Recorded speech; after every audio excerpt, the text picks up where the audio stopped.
Beijing has again told global financial executives it will open its financial sector wider, under pressure from Western businesses for unrestricted access and despite signs of existing opening up measures stalling. But foreign financial firms retain strong doubts about how opening it up will proceed, and under what conditions, with the trade war with the United States complicating matters by putting pressure on China to do more, which China is loath to be seen to be responding to.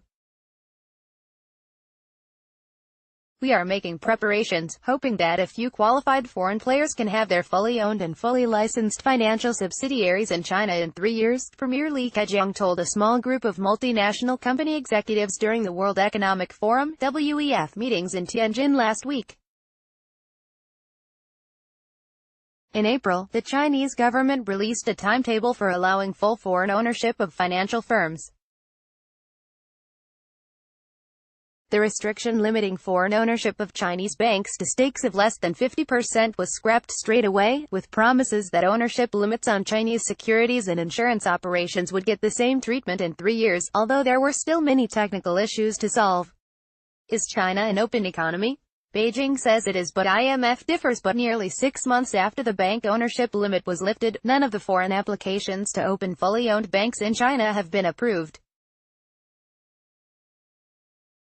Li's own words at the WEF last week may signal reluctance on the part of the government, or at least some elements of it, to give foreign players a greater role in the domestic financial system anytime soon.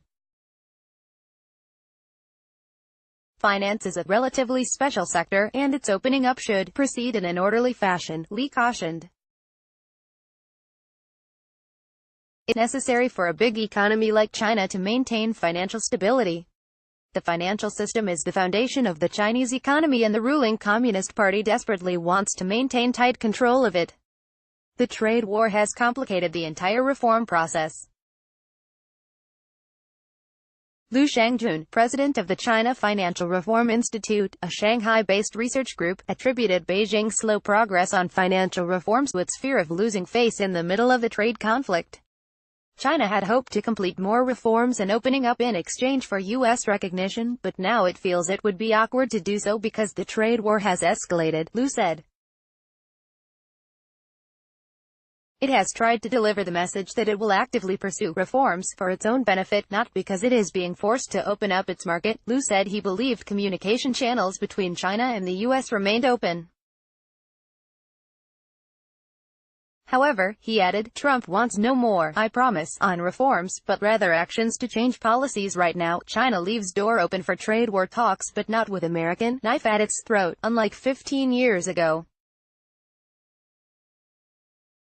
when foreign companies were warmly welcomed as strategic investors to help restructure ailing state-owned banks. The country now has 4 huge commercial banks that are deemed by international authorities to be critical elements of the global financial system. All 4 are state-owned, with the Industrial and Commercial Bank of China the world's largest financial institution. In contrast to foreign manufacturers, who struggle against rising labor costs, cancellations of preferential tax policies and forced technology transfer, some foreign banks are still keen to expand their China presence, especially with ventures that they control. China is letting in foreign firms, but will the financial market really be open? Morgan Stanley, UBS, Nomura and JP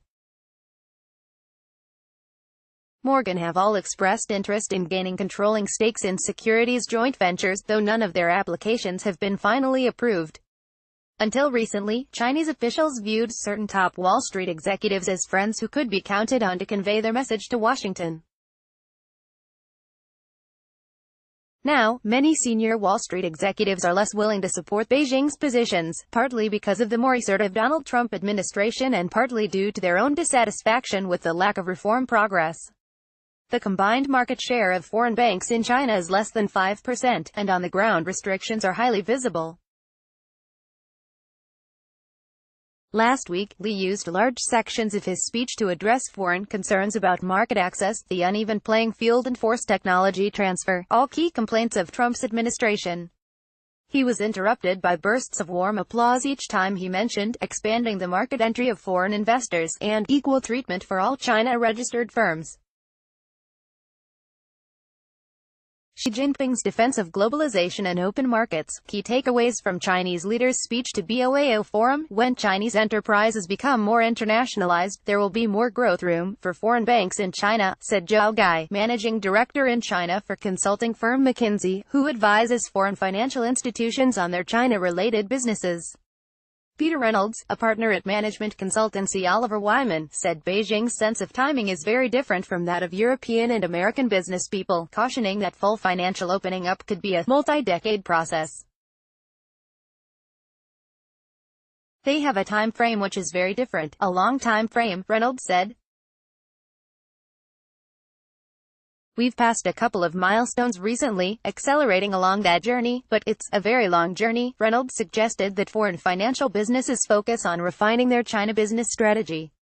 A decade ago, the common strategy was we just want to enter, whereas today foreign financial institutions need a specific strategy for how to grow in China after the ownership issue is finally tackled, taking careful consideration of their target clients, their products and their competitive advantages in China, he said.